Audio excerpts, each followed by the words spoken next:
நம்ம எல்லாரும் சொல்லுவோம், நான் படிச்சேன். ஆனா கொஸ்டின் பேப்பர்ல கன்ஃபியூஸ் ஆயிட்டேன். அதுக்கு சொல்யூஷன் சொல்லத்தான் இந்த வீடியோ. எல்லாரும் பாஸ் பேப்பர் பாருங்கன்னு சொல்லுவாங்க. பட் எப்படி பார்க்கறதுன்னு சொல்ல மாட்டாங்க. எனக்கு ஃபர்ஸ்ட் அண்ட் செகண்ட் அட்டம்ப்ட்ல புரியாம இருந்து தேர்ட் அட்டம்ப்ட்ல திருத்திக்கிட்ட மிஸ்டேக்ஸை இந்த வீடியோவில் ஷேர் பண்ண போகிறேன். பயாலஜிக்கு பாஸ் பேப்பர் பார்க்க வேணாம்னு சிலர் சொன்னதை கேட்டு நான் என்னோட ஃபர்ஸ்ட் 2 அட்டம்ப்ட்லையும் பார்க்கவே இல்லை. இப்படி பிழையான கைடன்ஸ் யாரும் உங்களுக்கு சொல்லியிருந்தா தயவு பண்ணி அந்த ஐடியாவை குழி தோண்டி புதைச்சிட்டு நான் சொல்ல போகிறத கவனமாக கேளுங்க. சிலர் பாஸ் பேப்பரை புக்காகவும் வச்சுருப்பீங்க, சிலர் பேப்பர்ஸாகவும் வச்சுருப்பீங்க. என்னோட எக்ஸ்பீரியன்ஸ்லேருந்து சொல்கிறேன், லாஸ்ட் 5 இயர்ஸ் மார்க்கிங் ஸ்கீமை கடைகளில் கேட்டு வாங்கி எடுத்துக்கோங்க. நெக்ஸ்ட், பேப்பர்ஸை புக்காக இருந்தால் ஒவ்வொரு இயர் பேப்பரையும் செப்பரேட்டாக எடுத்து ஸ்டேப்லர் பண்ணிக்கோங்க. அதே போல் இயர் வைஸ் ஆன்சர்ஸை தனியாக எடுத்துக்கோங்க. இப்போ நீங்கள் வீடியோவில் பார்த்துட்டு இருக்கீங்களே அது மாதிரி இது 3 சப்ஜெக்ட்டுக்கும் பண்ணி வச்சுக்கோங்க. சொன்ன நம்ப மாட்டீங்க, பர்சனலி எனக்கு இது ரொம்ப ஹெல்ப் பண்ணுச்சு. ஒரு புக்காக இருந்தால் பாஸ் பேப்பர்ஸை தனித்தனி பேப்பர் ஆக்கினது தான் நான் யூஸ் பண்ண ஸ்ட்ராட்டஜிலேயே பெஸ்ட்டுன்னு சொல்லுவேன். ஏன் அப்படின்னா, இப்படி பண்ணும்போது ஃபைனல் பேப்பரை ஃபேஸ் பண்ணுற ஃபீல் கிடைக்கும். அண்ட் எம்சிக்யூ, ஸ்ட்ரக்சர், எஸ்ஏன்னு தனித்தனியாக ப்ராக்டிஸ் பண்ண ஈஸியாக இருக்கும். அண்ட் புக்காகவே வச்சுக்க போகிறோம்னு சொல்கிறீங்கன்னா உங்கள் வசதிக்கேற்ப பண்ணிக்கோங்க. அடுத்த முக்கியமான விஷயம், எம்சிக்யூ ஆன்சர் ஷீட் ரெடி பண்ணுறது. இந்த ஸ்க்ரீனில் தெரிகிற மாதிரி ஒரு நோட் புக் எடுத்து ஒவ்வொரு இயருக்கும் இப்படி எம்சிக்யூ நம்பர்ஸை போட்டு வச்சுக்கோங்க.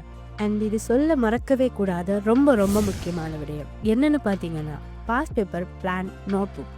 அதாவது ஒரு இயரோட எம்சிக்யூ, ஸ்ட்ரக்சர், எஸ்ஏல எத்தனை மார்க்ஸ் எடுத்திருக்கோம், எத்தனை தடவை செஞ்சு பார்த்துருக்கோம்னு சொல்ல போகிறது தான் இந்த நோட் புக்.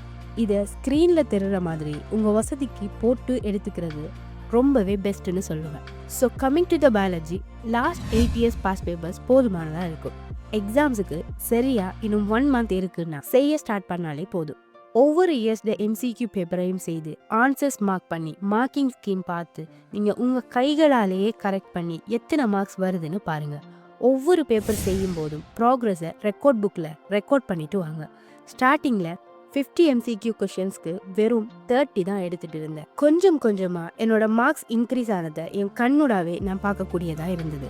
இதே போல் நீங்களும் ஸ்டார்டிங்கில் என்னடா இவ்வளோ கம்மியாக மார்க்ஸ் வருதுன்னு முயற்சியை கைவிட்டுட்டீங்கன்னா, நம்மளால் பண்ண முடியாது போலன்னு ஃபெடப் ஆகிட்டீங்கன்னா கண்டிப்பாக உங்களால் பாஸ் பேப்பர்ஸை நினச்ச மாதிரி பண்ணவே முடியாது.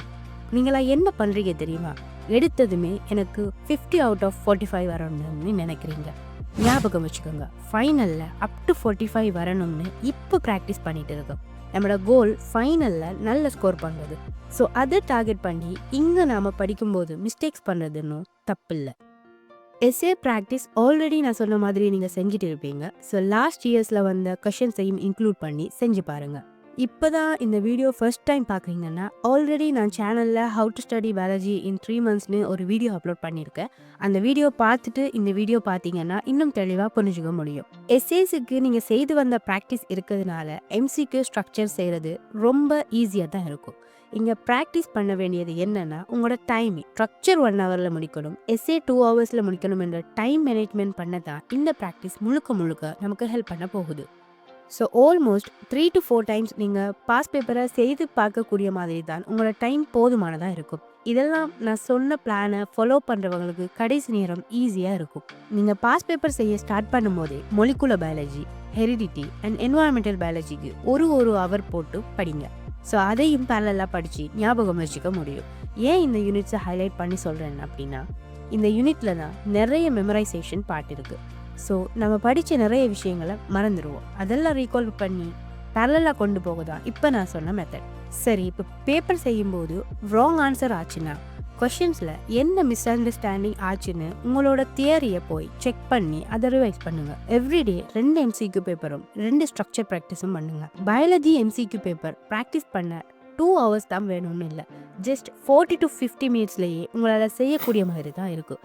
இதெல்லாம் செய்யும்போது டைமர் செட் பண்ணாமல் மட்டும் விட்டுறாதீங்க. அப்போ தான் டைமிங்கை ப்ராப்பராக கொண்டு வர முடியும். இதெல்லாம் நான் ஆல்ரெடி சொன்ன பயாலஜி படிக்கிறதுக்காக ஒதுக்கப்பட்ட 7 ஹவர்ஸ்லேயே ப்ராப்பராக டைம் அலோகேட் பண்ணி செஞ்சு முடிக்க முடியாதுன்னு நீங்கள் நினைக்கிறீங்களா? ஏன் என்னால் முடிஞ்சதுன்னா உங்களால் முடியாதா? கண்டிப்பாக முடியும். இதெல்லாம் ரிவைஸ் பண்ணுறதுக்கு ஃபைனல் எக்ஸாமுக்கு முன்னே வெறும் 5 நாட்கள் போதுமானதாக இருக்கும். பிகாஸ் ஆல்ரெடி நம்ம ரீகால் பண்ண விடயங்கள் தானே. ஸோ ஸ்டார்டிங்கில் படிக்க எடுத்த அதே டைம்லாம் தேவைப்படாது. ஜஸ்ட் 4 ஹவர்ஸில் ஒரு யூனிட் கிளியர் பண்ணுற எபிலிட்டி உங்களுக்கு வந்துடும். பாஸ்ட் பேப்பர்ஸை கரெக்டாக ஹேண்டில் பண்ணால் அது செம்ம ரிசல்ட் தரும். வெறும் ஆன்சர்ஸை ரீட் பண்ணுறதால டைம் தான் வேஸ்ட் ஆகும். அதுக்கு பதிலாக எக்ஸாமை ரியலாக ரைட் பண்ணுறது போல் உங்களை நீங்களே ட்ரெயின் பண்ணுங்கள். சேலஞ்சை அக்செப்ட் பண்ணுங்கள். Success is yours.